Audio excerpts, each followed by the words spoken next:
All right.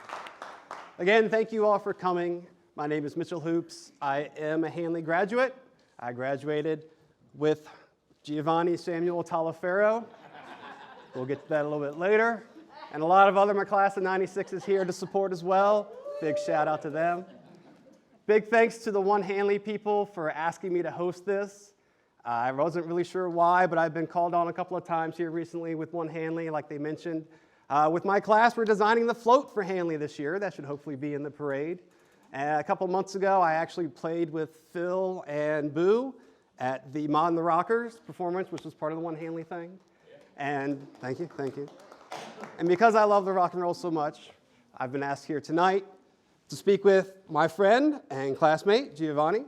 Actually, it's quite a coincidence because 1 month ago on December 2nd, I actually decided to take a trip to Miami for the weekend and got to stop in and see him.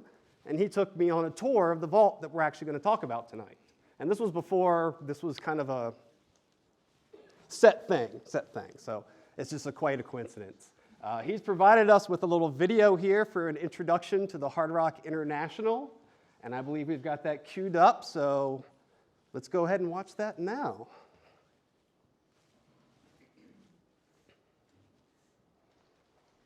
Yeah, this is outside of Miami, just north of Miami in Hollywood, Florida.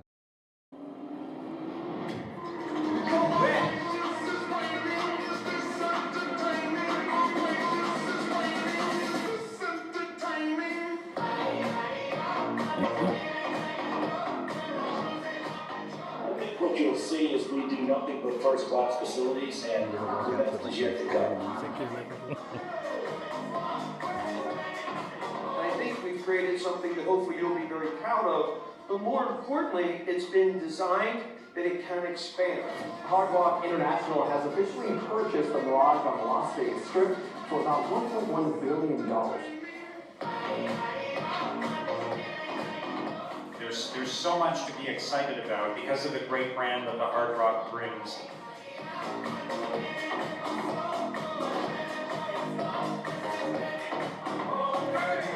I think they misspelled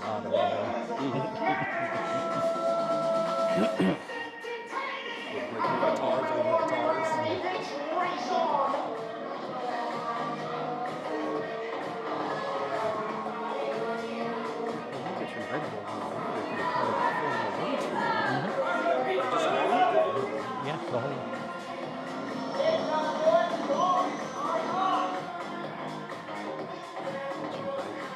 Yeah, that was maybe skydiving. You go to Dubai and do that. Hard Rock, you guys are hosting me all week, and by far, best hotel here. I love it. Hard Rock, we love you.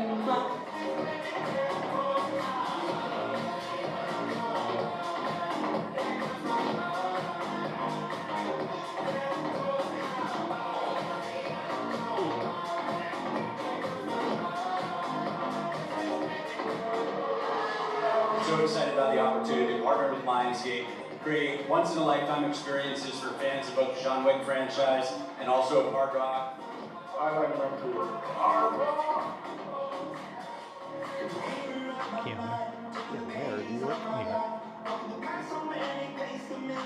We brought our food, we are bringing our Hispanic heritage here to the Seminole Hard Rock, and we are having a blast.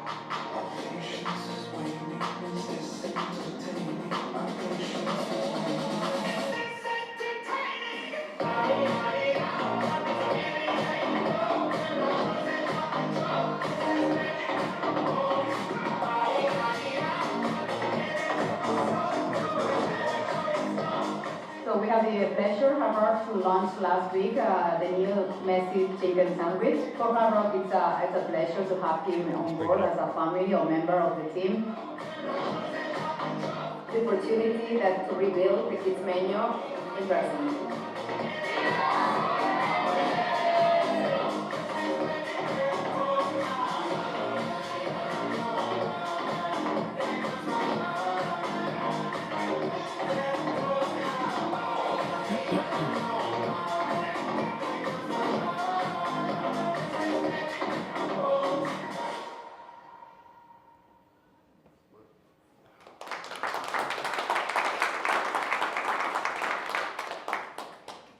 As you can see, it's a lot more than just guitars hanging on a wall nowadays. When I stayed down in Miami, the Seminole, the one that looks like a guitar, actually I went for a performance. So they had a performance venue, hotel, casino, and grounds resorts with pools and all spas and all that all in one place. So it's totally an all-in-one encompassing place now. But you're not here to listen to me. You're here to listen to how it all goes together. So with that, I'm going to introduce Giovanni, Sam Taliaferro, as we know. Thank you. Yeah, let's do it. Watch out for the fire. Yeah, burn my tootsies. Come on, get closer.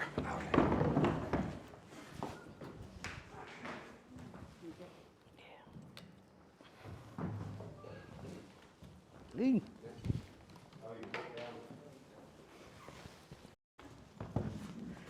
How's everyone doing? Good. I wore my maroon. Always good to remember where you came from. That's right. I lettered and barred in cheerleading. Yeah. All right, well, thank you for coming by. Thanks for having me. Of course. Let's first begin with, what am I going to call you tonight? Is it Sam? You can call me Sam. Let's just get this out of the way. Yeah. All right, okay, so this happens a lot. I'll just get this out of the way. So Giovanni's my middle name, and it started when I worked at Disney. And that's what brought me to Florida, is I worked with Disney as an artist, and there were several Sams in the department. So that's when I started going by Giovanni, my middle name, just because, we didn't have to say Sam squared, Sam third, cubed, whatever you wanted to do. It also helps that Giovanni kind of sounds like the international man of mystery. It has some sass. Yeah. I can see that. That's good. Well, how did this all get started? I mean, we know you graduated from Handley with some of us in 1996. Where'd you go next? So after Handley, went to what's now Laurel Ridge, and then went to James Madison, got my bachelor's at James Madison in studio art, and I see, my high school art teacher there, well, middle school and high school, and his wife was my elementary school art teacher, so the Fabins have always been a big part of my upbringing, and as well in the visual arts. And I was a designer in Front Royal for about a year, and then it was for a nonprofit organization. Then after the 9/11 tragedy, the charitable contributions stopped coming in, and so they had to lay off the creative team. And while at JMU, I did an internship with Disney with the animation department, and that's when I was like, oh, I'll just see if I can get back down there. So rejoined up with the Mouse, and shortly after getting back down there, then, unfortunately the Florida studio closed down. And so I was like, well, I don't want to move to Cali, because a lot of the artists were moving to California. So that's when I saw an ad in the paper for the Hard Rock Vault that was opening up. It was a music and entertainment museum. And I was like, that might be fun, just to put bread on the table. And 21 years later, here I am. You saw it in the paper? Yeah. Wow, that's quite a coincidence that you happened to. Yeah, I fell in love with it right away. So you've been doing it now over 20 years? Yeah, 21 years last November. What did you start with? In terms? Yeah, how did you grow within the company? Well, it started just giving tours through the facilities, talking about the items that we had on display within the museum. But then, I was doing some side design work and the property gave me a small budget to redesign the facility for an upcoming holiday. And when that occurred, then that's what kind of got me in, my name out into the corporate side. And when that facility kind of shut down, corporate called me in and then promoted me to a designer, and then just worked my way up from there. All right. So how many properties do you work on now? I mean, if you don't know, I believe your official title is Vice President of Memorabilia and Collections, or? Vice President of Memorabilia and Design. Okay. So my role fits, I'm in charge of the entire memorabilia collection, the design team, how that's facilitated within the properties around the world. But I also work within the design and construction side of things. So a lot of those structures that you saw in that video, my team is responsible for, in terms of branding as well as signage. I'm in charge of all signage. A lot of the interactive technologies I'm in charge of, a lot of the, like the LED light shows. I help program the initial light shows for the guitar. Yeah, that guitar is a hotel that you can actually stay in. And the vertical beams extend at nighttime with these LED lights and light up to be, I guess, any color and almost any pattern. And maybe there's a light show and a full music event and everything, like, New Year's Eve, perhaps. Exactly. We did a countdown for New Year's Eve, so on the tower it had the numbers counting down, and then all of a sudden the digital fireworks as well as the real fireworks came out, to have a little fun. So with all these projects, how many places do you go, like, during a year? Every year is different, but in all, I just tabulated, and I've flown about 990,000 miles over the last 20 years. Really, almost a million miles. So I'm almost at 1 million miles with Hard Rock. I hope you've got frequent flyer mileage. I do. That is good. That is good. I do, thankfully. If you follow him on Facebook, it's quite often that you'll see he's leaving Fort Lauderdale for London, England, or for New York quickly because the contract has come up, or even Northern Indiana. Yeah, Northern Indiana. That was a fun one. So, Northern Indiana is based in Gary, and that's the hometown of the Jackson family. And growing up, the Jacksons, that was my Elvis. I loved Michael Jackson. I loved the Jackson 5. I was practicing the moves. Mark back there, he tried. He tries. And what's that? You were trading moves. But come on. Okay. I know.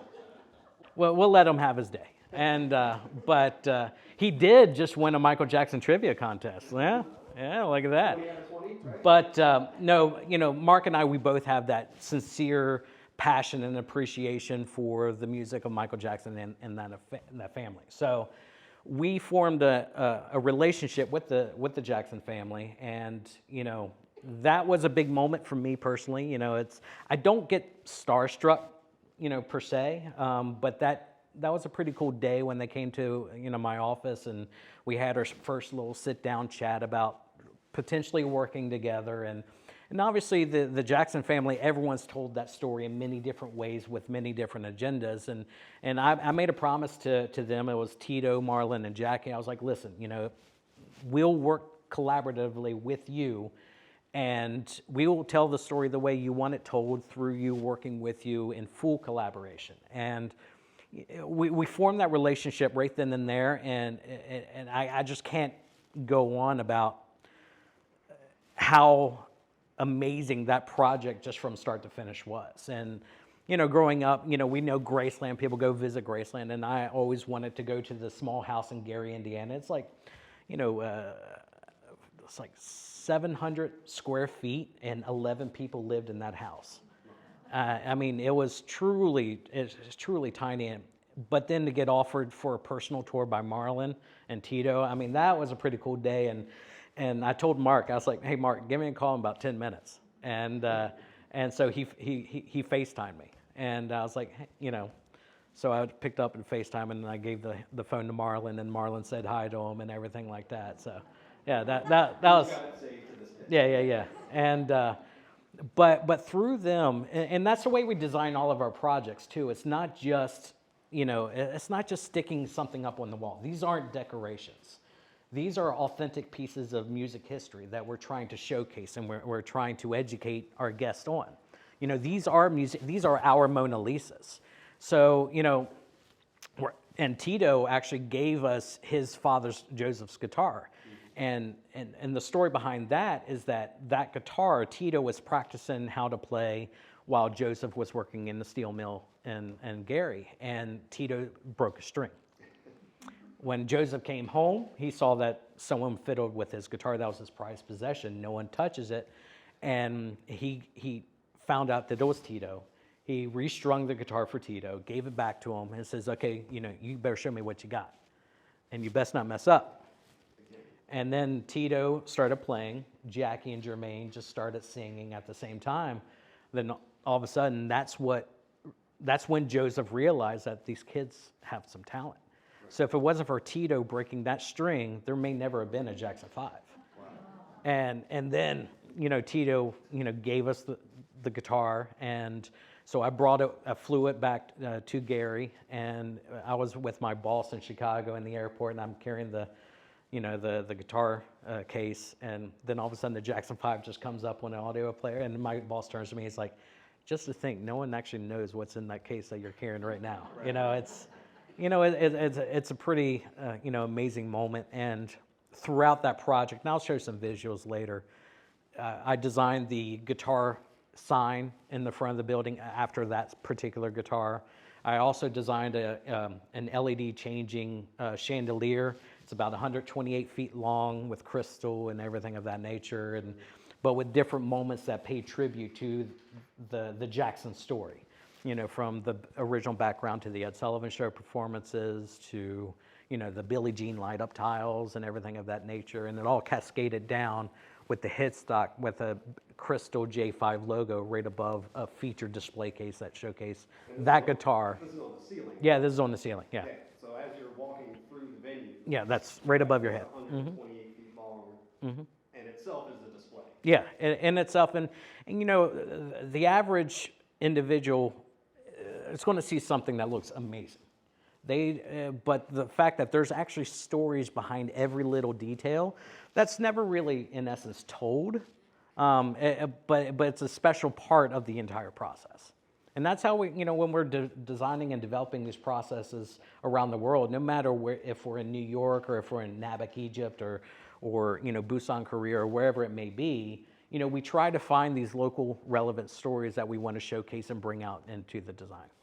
That's good, and it sounds like that's an important aspect when you plan to design a building or upgrade a building, is to bring some of that local element in. Certainly.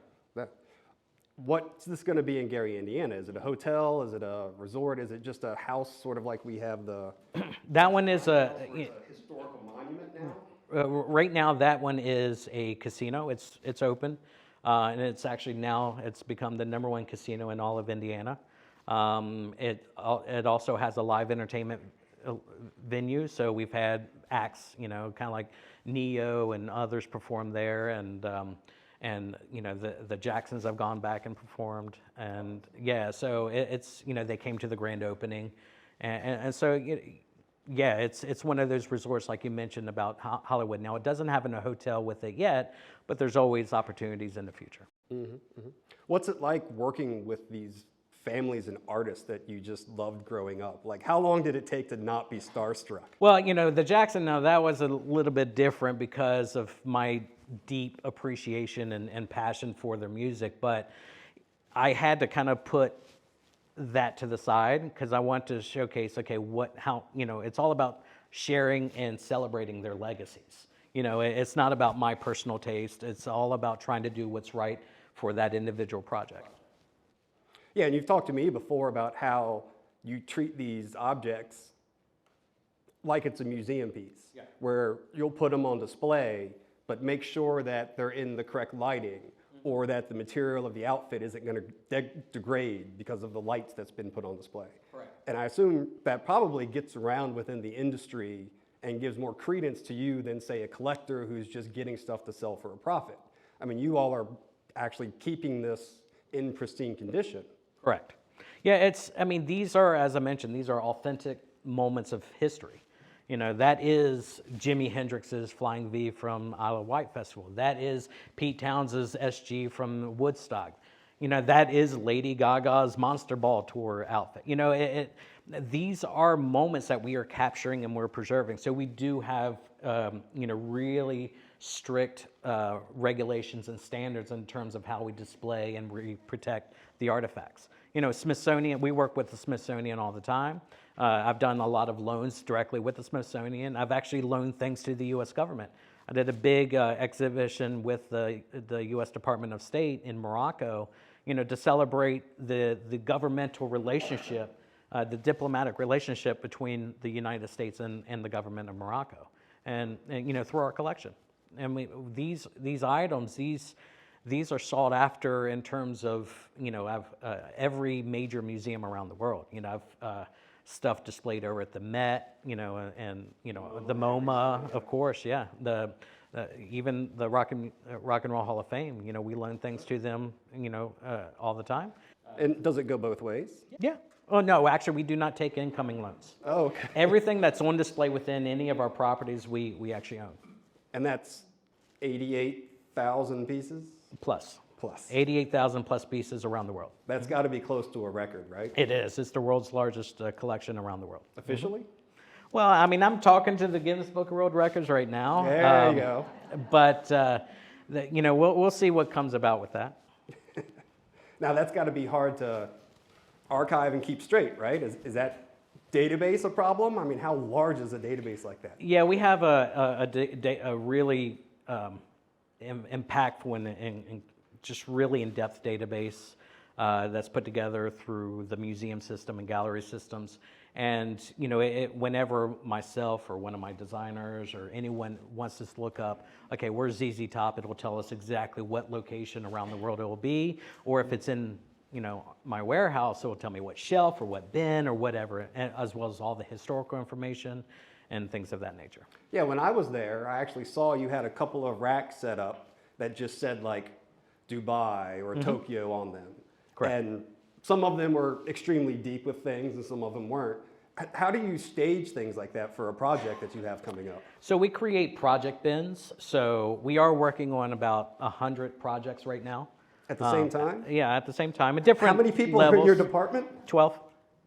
So it's a little busy. Wow. But the thing is, and a lot of these are pre-construction because, again, my role is not just the collection. I'm also with the design and construction. So a lot of these projects of the 100 are way in its infancy. So I'm working on whatever the initial storyline could be, or I'm working on signage design or the architectural moments and reviews.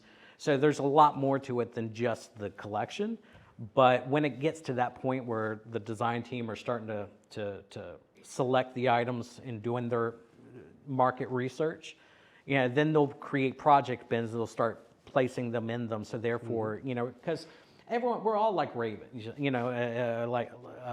actually like vultures, right? So when a piece comes available, we all kind of scour over it like mine.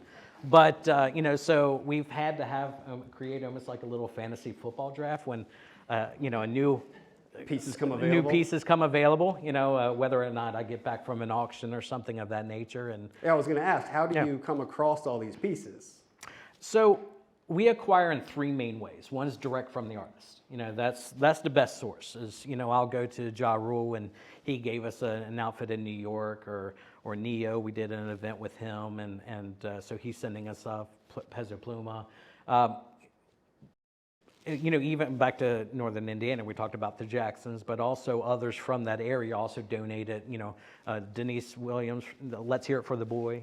She gave us the outfit from that video. She's from Gary. Kim Mazel, the pioneer of house music, she gave us an outfit from one of her Grammy-nominated singles. Again, she's from Gary. So a lot of these musicians are very passionate about their hometown. That's why we're here, right? For the Handley 100. We're all passionate about our hometown.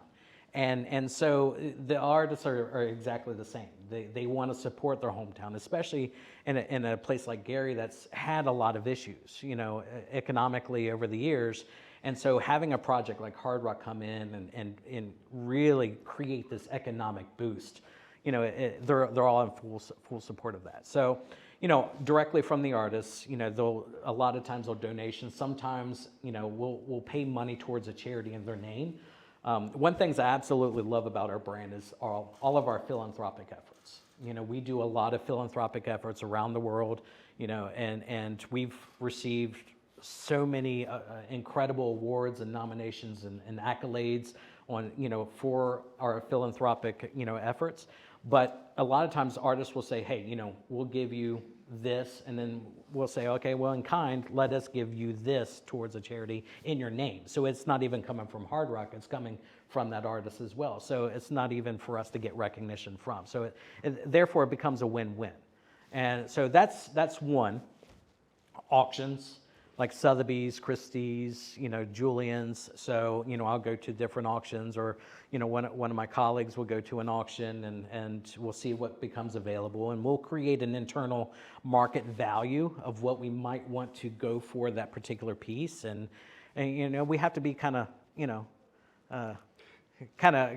strict with ourselves, Yeah. and because I guess it's fun to be bidding with the weight of the Hard Rock International budget behind you. Yeah. But I it guess can you get still quite got to fun. believe that people like Jim Israel are out there, these billionaires who can just throw money towards anything. And Right. you got to accept that sometimes you're not going to get everything that you want. Well, But you got a wish list. We do. We do have a wish list and things that we go after, and everything that, again, we try to acquire specific for projects. We try to think of that in mind. Like if we're working on a project, like right now, we just did a groundbreaking in Athens for a huge entertainment resort. That groundbreaking was on December 23rd.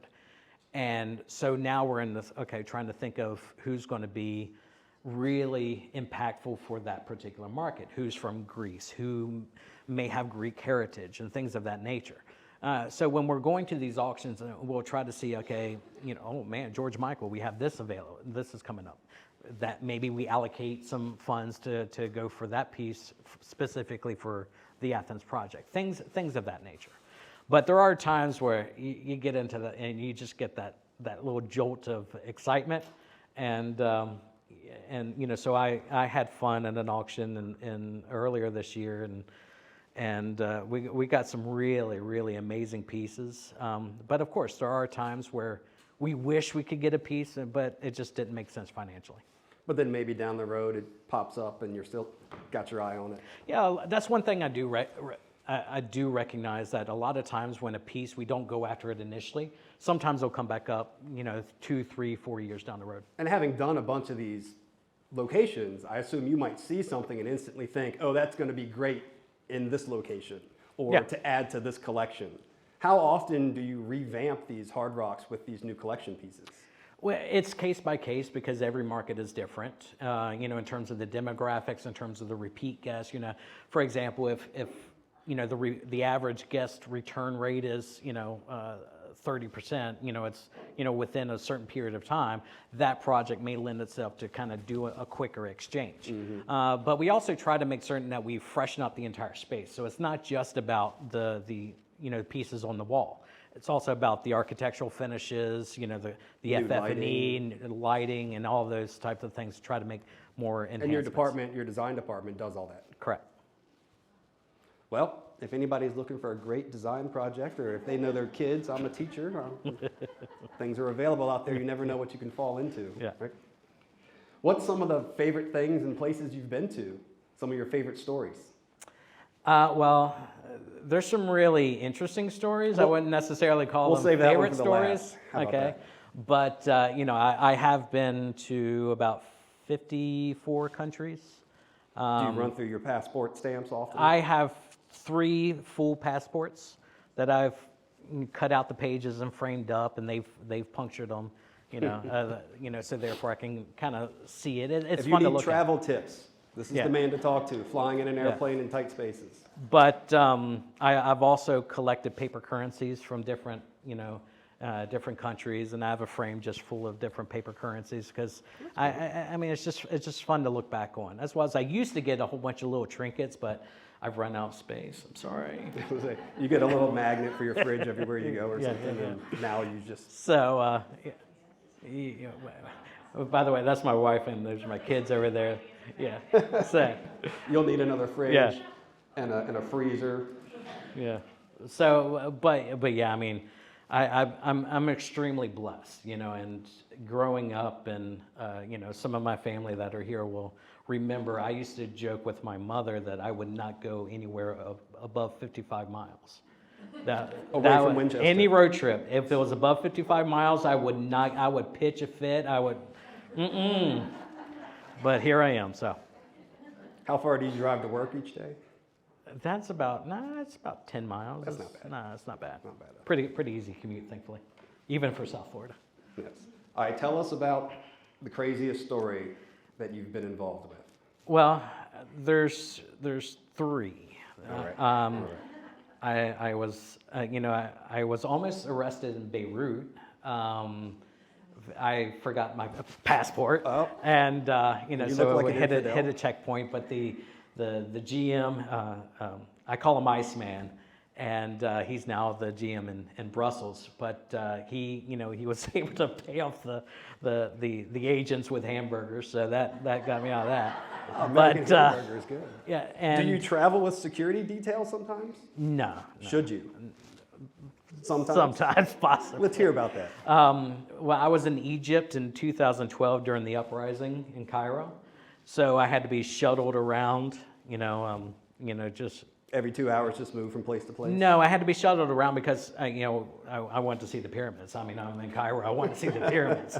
And they're like, okay, well, you don't want to go here, you don't want to go there. So they shuttled me around so I could get see the pyramids, and and then they shuttled me back around. It was a long tour, but it was amazing. Just You got to see seeing these parts that you never would have seen before. Exactly, Right. exactly. And but I think the story you're probably thinking of is when I was kidnapped in Brazil. So hence for security detail. Yes. So yeah, so that one was fun. Where in Brazil? Was that? Where in Brazil? Belo Horizonte. So I was in Hawaii, and this was doing a site visit for an upcoming project, and this was in 2003 or 4. So it was right in my infancy in terms of my position. And I get a call from my boss. He's like, we need to open up Belo Horizonte before Christmas. Can you go? David, who was the designer of that project, he was stuck in India, because that project delayed. So he was not able to kind of get back in time to get to Brazil. So I was like, sure. So I flew from Hawaii, to Miami, and to get my visa, and then I flew from Miami to Sao Paulo, then Sao Paulo to Belo Horizonte. And so that was a pretty extensive, piece of travel there. And so I got out of the airport, I got my bag, and, there was no one there waiting for me. So there was supposed to be someone, a driver or something like that, and saying, hey, and so I pulled out my phone, and I had 0 bars and everything of that nature. And so this guy comes up to me and goes, taxi. And I'm like, no, thank you, I'm good. And then I turn around, and then he just walks away, and then maybe another minute or two, I feel a little hard pressed in my back, and I turn around, and I see the typical jacket over the hand. Yeah, exactly. And he goes, taxi, and I'm like, okay. Where are we going? Yeah. So he led me, and he put me in his car. It was a Fiat, a blue Fiat. And he put my bag in the back seat. He put me in the front passenger seat, and that's when I saw the gun. And we drove off, and we drove maybe about an hour. And then he pulled to the side to make a call. The phone was right on the side of the road. And again, the gun was out. He made a call. We drove off a little bit further. It was, maybe another 5 minutes or so. And then another car came up, honked. He pulled over. They pulled over as 13, 14-year-old kids. They got out with their guns, and then they got into the back seat and put the gun to the back of my head while they're going through my. It's all financial in nature, and so then they drove off, and then we pulled aside to this large brush area. They pulled me out of the car, and they took everything, and then they kicked me into the brush, which was not a cliff, but it was a pretty steep decline. Okay. So then I just grabbed onto everything I could and just held on, and then ultimately, I climbed back up, and then they're gone. So then from there, I was trying to find my way back, because during the tour, were you blindfolded? No, I wasn't, thankfully, because that's what helped. I remembered that there was a car wash, and after this car wash, there was a bridge, and after this bridge, there was a certain tree line. There was different moments and different milestones that I was able to kind of track back. They don't train you for this at Hard Rock, I assume? No. And they did start, travel safety seminars after that. After you got back? So I did. That's good. Did get to meet with the FBI and go through all that, but I learned a lot, actually. But ultimately made it back to the car wash, and they called the police. And the police picked me up. They took me to a station. and there wasn't anyone there that could speak English. Yeah, this is Brazil. This is They Brazil, speak so Portuguese, right? Yeah. And What you just say? I need police. yeah, I was in the police. Yeah, you know. They're like, hey, look at this gringo is obviously lost. Yeah. Okay. Idiot. And so we get to the station, but no one was there to be able to translate. So they were like, well, let's go to another station on the other side of the city. And of course, you hear stories about potentially, Police. crooked police and extreme class divide and everything of that nature. And so I still wasn't feeling, completely safe. But we drove off, and then while we were going through the city, and I saw, the Union Jack flag, and I was like, stop there, stop there, stop there. So that was a culture inglesia. So they were able to kind of translate what had happened to me, because to this point, they didn't really know what happened. So then that's when I filed my report. They're like, okay, well, let's still go. And I'm like, I'm staying right here. So I stayed there, and then that place, they were amazing. They got me some water Like and a some British food. UK consulate? No, it was an exchange school. Oh, a school. Okay. Yeah. And so they were able to provide me food and water and everything of that nature. And Were you ever reported missing? yes, Okay. I was. Because the people were actually at the airport. They were just at the wrong terminal. So they reported that I never landed, but then I was on the manifest and this and that. So, the corporate, we were based in Orlando at that time, were doing their research, trying to figure out how to find me and everything of that nature. So, officially, I was considered missing. Right. And so they're just trying to figure out where I was. And so, again, I had nothing on me, so I couldn't pick out my phone and give them a number to call. So we had to do research about trying to find an unlisted number, because, again, this project wasn't yet, complete or open or anything like that. So we were able to finally find the number for the corporate office. So we called them, and then they got in touch with the person in the local contact in Brazil, and then they were able to kind of arrange a ride to get me in and pick me up. So they picked you up at the car wash? No, they're at the school. Oh, at the school. Sorry, Yeah, that's right. at the That's school. right. That's good. So the next day, a few hours later, how long was all this? 16 hours from when I landed to when I got to the hotel. Wow. So it was And did you stay? Yes. My boss, everyone wanted me to get out, and I said, no, I'm not going to be the reason that this project doesn't open on time, no matter how legit it could be. So I went out, got some Brazilian clothes, and then cranked out the project, and then got back home. There you go. Yeah. It's a real professional. Yeah. Well, we're glad you made it. Yeah, me too. So, but yeah, so after that, we did meet with the FBI. We did those travel safety seminars, and I learned a lot about traveling to third world countries versus, the dangers of traveling in our own country, and the different, draw a line in the sand, and in certain countries, because it can be scary out there, certainly. That's true. Yep. Wow. All right. I had just a few more questions, and I think you were going to do some pictures. Sure. I'd like to hear how Hard Rock got started. So it really is an amazing story.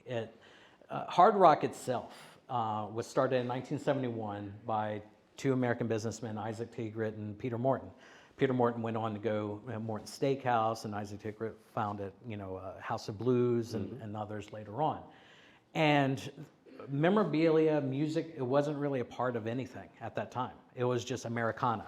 And this was in London? In London, correct. It was a place where anyone could get an American burger. Yeehaw. And especially in London at that time, again, there was it was London's first classless restaurant. And it doesn't matter who you were, you had to go through the same door and be treated the same exact way. And that's where our mantra is love all, serve all, take time to be kind. All is one, and save the planet all come from, in which those mantras created over 50 years ago are still extremely relevant today. Sure. And the logo was created by Alan Aldridge, who was a friend of Peter and Isaac's, who did all the Beatles artwork, so he created a lot of the original logo for the brand, but it was extremely well liked by everyone in the industry.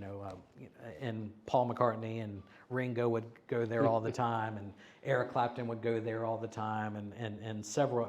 We have photos of Mick Jagger and all of these. Well, one day Eric Clapton's like, "Can I mark my seat?" And so he gave Isaac his Fender Lead 2, and that was in 1979. So that was 8 years after we already opened. I guess he had trouble getting the same seat every time. Yeah, I guess he did. Just said, I'm going to mark it and it say, doesn't matter who you are, you had to be treated exactly the same way. Well. And so then 1 week later, another guitar came via courier, and it had a handwritten note saying, "Mine's better than his, love Pete." And that was from Pete Townsend of The Who. And that's how it all started. So now the competition starts. So that's when it became a collection, and the competition started, and now we're over 88,000 worldwide. Wow. I will have to say that seeing this vault is pretty amazing. I mean, it's probably 3 or 4 stories of an open warehouse space. And the guitars along the outside walls are, what, 5 tall, and then just all the way around 3 walls. Yeah. And then on the inside, you have the more memorabilia, all of the gowns and clothing, piece of the stages you've talked about. What's some of your favorite pieces?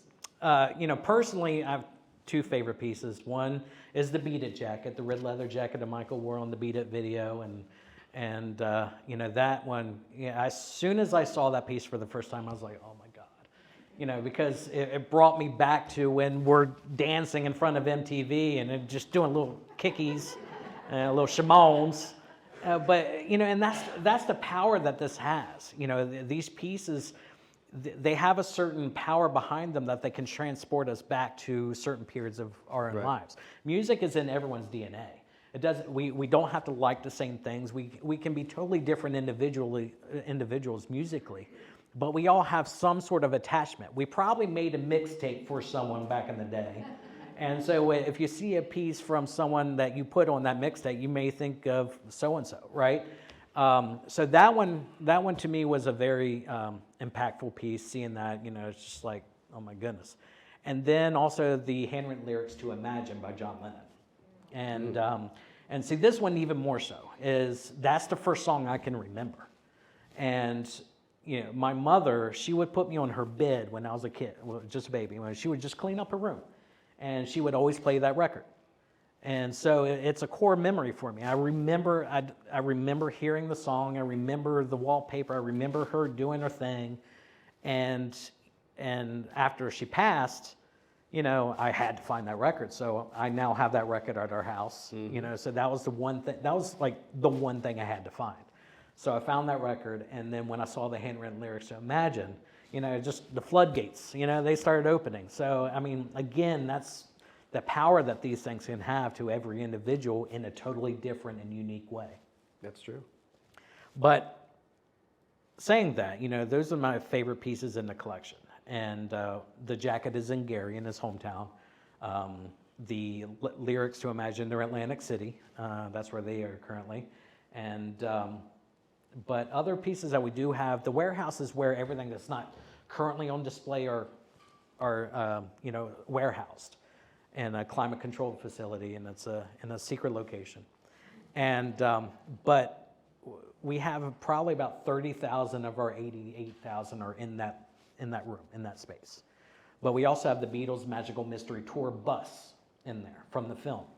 And so when Paul McCartney performed in Hollywood, we brought the bus over to him. So we got a social media post of him. He's doing his little thing in front of the bus. And again, a lot of these, these are, in essence, these are also their babies.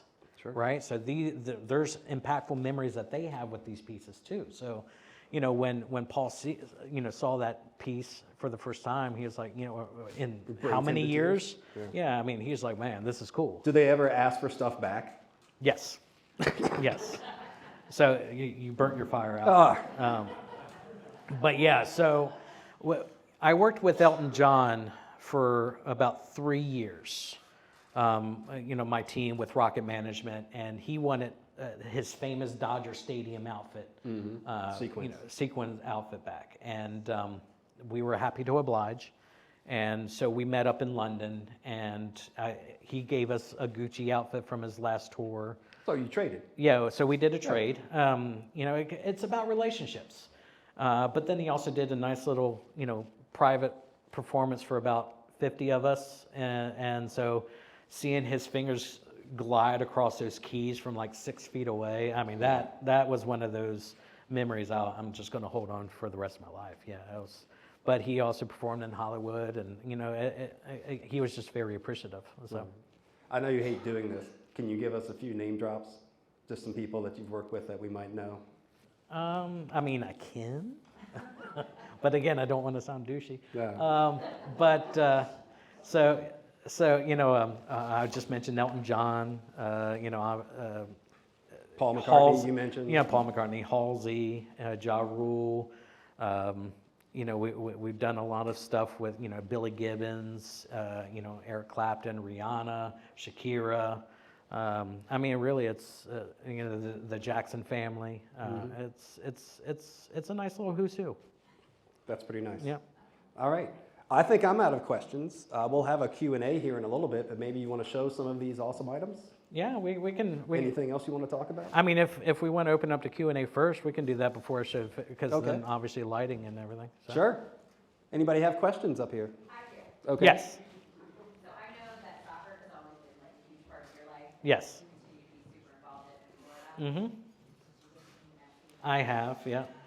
Yeah, so we have a personal relationship with Messi. It's we started this about 2 years ago, before he actually came to South Florida. South Florida. Mm-hmm. So that was really impactful for me. But obviously, in addition to, I'm also the vice president of a soccer league in Orlando, and I represent the state of Florida for 2 years as a director for the board of directors for soccer in Florida. Mm-hmm. So there was a lot of things with that appealed to me personally, but he's just been an amazing ambassador for the brand. I believe you told me that you actually have a working partnership with him for a number of years. Yeah. This is going to happen. So yeah, I think right now I think unofficially it's like a 5-year type of thing, but right now we're in year 3. We just launched his kids meal, and Elena, who works with me, she's in charge of brand relationships and marketing, and she's personal friends with the family, and that's how that kind of came to light. Wow. And you see in terms of social media reach, when he signed with Inter Miami, in a matter of 8 days, Inter Miami, they were at the lowest level of, we'll call it of the table in Major League Soccer. They, after only 8 days, became the most followed professional sports team in the country, besides like 3 basketball teams. Every NFL team, every hockey team, every baseball team, not one of them had more followers than Inter Miami. Yeah. And it worked out for them pretty well. Yeah. I think. And we also have a relationship with Inter Miami, and we have our stadium, Hard Rock Stadium. That's where the Dolphins play, and so yeah, we do a lot in the sporting world, full entertainment. It's not just music, even Broadway. We have great relationships with the Nederlander group. So I meet with Bob Nederlander quite frequently, and we talk about a lot of the upcoming shows, and they produce the Michael Jackson musical. So there's a lot of different types of entertainment that we're fully involved with. Nice. The John Wick. Go ahead. Sorry. So do you collect pins when you travel, or to help design some of the pins to model after your memorabilia? Yeah. I personally do not design the pins, but pin collecting is a major aspect of the Hard Rock brand. And they actually made a pin of me. So I have my own merchandise. Hello. How many years did that take? That was in year 2, actually. Wow. Yeah. Wait, where can you buy that one? eBay. It sold out. It's like a limited edition, 300, and it sold out pretty quickly. I think my mom bought like 20 of them at the time. Yeah, she has. They have one. Yeah. Right. So. Question. Did you design the one in Ushuaia? Ushuaia, Argentina, I did. So that one is Ushuaia is the southernmost place that you can go. It's as close to Antarctica as you can get. And so I designed that property. Yeah. I saw it when I was on a cruise. Yeah. Yes. So not as much a question, but a story that we're talking about, Mhm. like kind of the company's motto and the way they do things. Mhm. So we went to Ushuaia on a cruise, and the first thing we do is we walk to the Hard Rock. Mhm. Okay, we're here. We take our pictures and everything. We want a pin. Oh, we don't have any pins. Come back in a few days. On a cruise. No, Yeah. we're not coming back in a few days. So I look at this, display. Mhm. And I'm like, okay, so you have a pin in there, sell us one of those, and then you can replace it in a few days. I'm like, no, we can't do that. I'm like, okay, so how do we get a pin? So they said, we'll come back in a few hours. We come back in a few hours, and somewhere they have found some pins for us.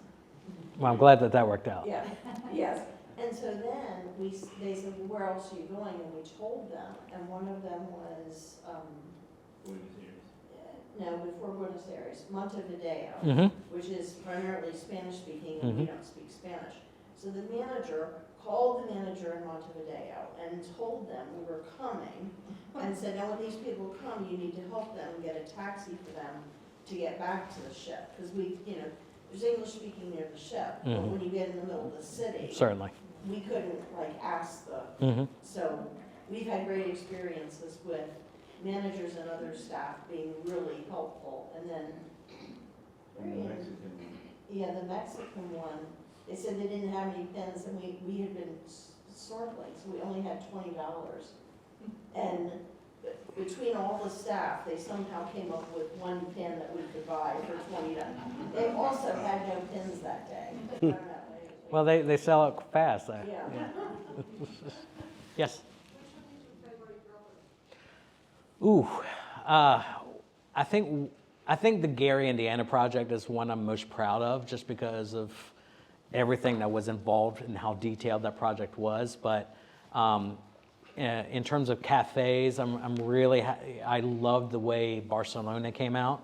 When we did a remodel of that location, and so we made it more futuristic and sleek. And, especially being closer to the marina, so we kind of modeled it and almost like a luxury yacht was kind of like the design inspiration. But also Brussels, the art, the art background in Brussels, and that was a huge part of it. And I created this frame. I called it Loc du Roc, and what it was is a big ornate frame, and I just plastered a whole bunch of just instruments and created this frame of instruments just kind of breaking out, and that one was just a lot of fun. But every single project, there's something different and unique about each one that just kind of, I would be proud of, certainly. Yes?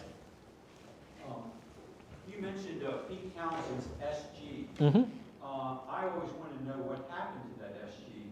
Can you tell me what happened from the time he threw it up off that stage to how you... Well, after he smashed it, someone grabbed it, and somehow we got a hold of it. I don't know in reality, in full truth, I don't know exactly offhand when we acquired that particular piece. But it's in my office. Now you all obviously authenticate everything you get, Yeah.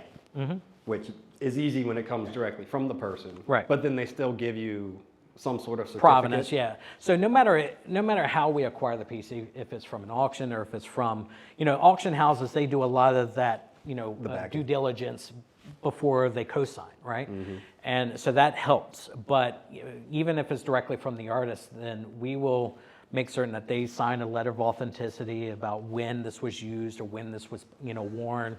And if there's a photo of the exchange, we'll capture that as well, because it all goes towards our records. Cool. Yes? I was just going to suggest that due to the library's closing at 8, let's Oh, move to yeah, we can do that. your pictures. And then if there's time remaining, we may have some more questions after. But I think everybody probably wants to see what you've got. Yeah, certainly. Probably need to lower the lights and get down so I don't. So here's our brand set list. Currently we have 306 properties worldwide, 60 countries, 50,000 system-wide, and I am obstructing your view. 50,000 system-wide employees, 100 million annual guest experiences, 26.7 million social reach, 88,000 plus memorabilia items, and then over 35,000 live music events every year. Here's my personal career set list. 21 years, 982,000 miles flown. Officially, I put the plus because there's other airlines that hasn't, I don't have the tracking data for that. I've designed 182 of those 306 properties, and I've been to 54 countries. Here's some historical images of the original cafe in London. Opened in 71. The top right, that was what it looked like in 71. Again, there wasn't memorabilia. It was all modeled after a truck stop in Tennessee. And collegiate pennants, the 10 gas station signs, things of that nature. To the left, that shows the lines, the queues daily. It's crazy how busy. Wings, as a matter of fact, had their very first live performance rehearsing for an upcoming tour at the cafe in London. And that was in 73. That was our very first live performance. And that scraggly looking dude on the top right, kind of looking over towards Paul, that's Isaac Tigrid. He's one of the founders. And those are the first two pieces. The red one, that's Eric Clapton's Fender Lead 2. And below it is Pete Townshend's Les Paul that he donated 1 week later. Here's my warehouse. One of the projects I'm currently working on is here in Virginia, actually. I'm working on a casino down in Bristol, Virginia, a hotel and casino. And that red Corvette, I bought that. That's Faith Hill's Corvette. And I bought that specifically for Bristol because, again, we're talking about storylines and that storytelling aspect. Bristol is known as the birthplace of country music. So that location is going to have a very strong country music proponent there. So I bought that specifically for that project. Beside that is Eddie Van Halen's Lamborghini.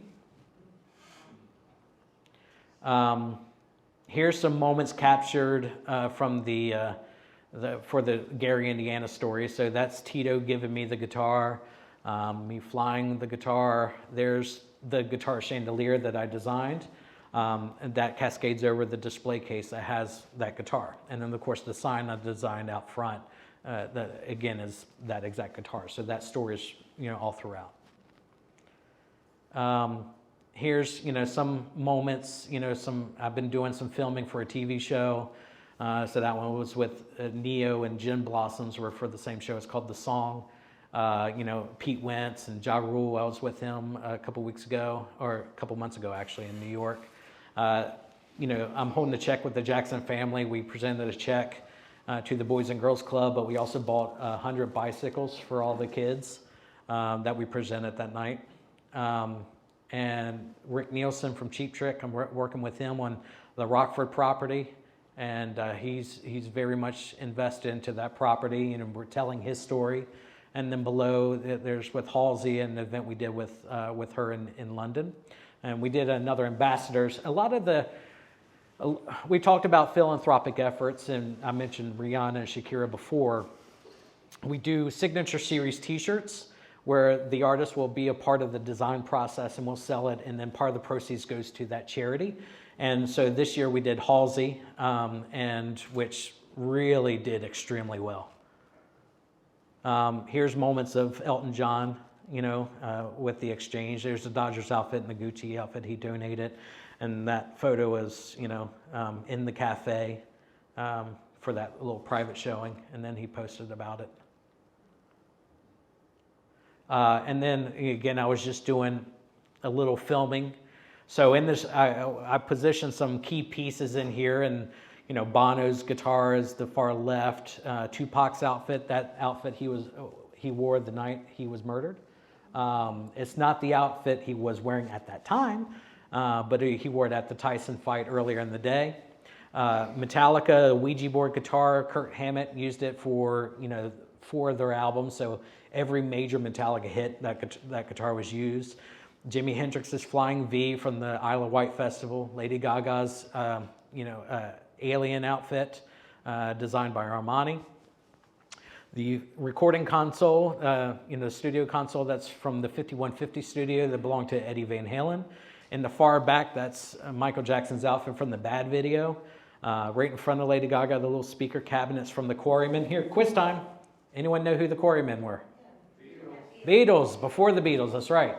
So that piece right there is extremely impactful in terms of music history. Prince's cloud guitar, you definitely recognize that sucker. Mm-hmm. In the back, we have Elvis's gold jacket from the '68 comeback special. The Doors drum head that Jim Morrison smashed his microphone through. The Pete Townsend SG, that's it right there in front of the hard rock drum head, right in the middle. Again, the neck, it was repaired. Elton John's outfit in the back with the hat, Olivia Rodrigo, Nikki Sixx, David Gilmour's guitar again, John Bonham's drum kit, Beyonce's dress, John Lennon's keyboard on the far right, that's from the recording sessions for the Double Fantasy album. So, there's a lot of pretty cool pieces in that one image. Those are my two favorites right there.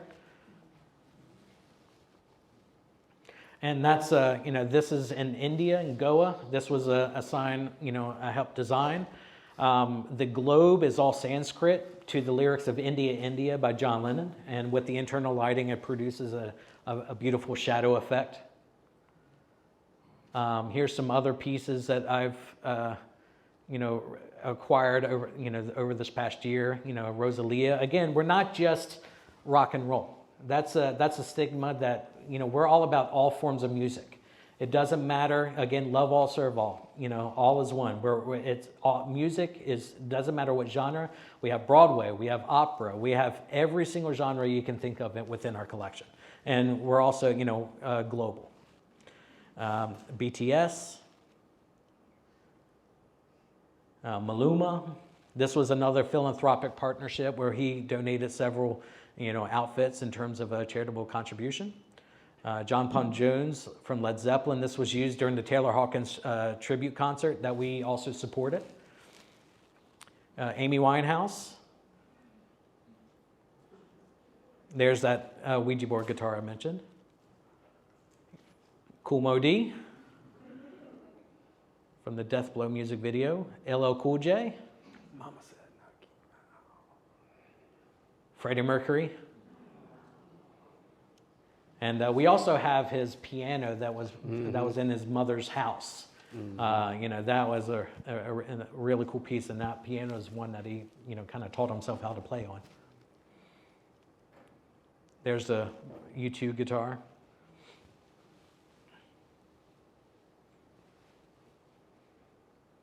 Just some highlights. And a lot of these were all from that auction. This is all from one auction that I had fun at in May. With the Beastie Boys. Yeah. Oh, I did like. And there's Paul. There it is. And I think that's it. Yep. All right.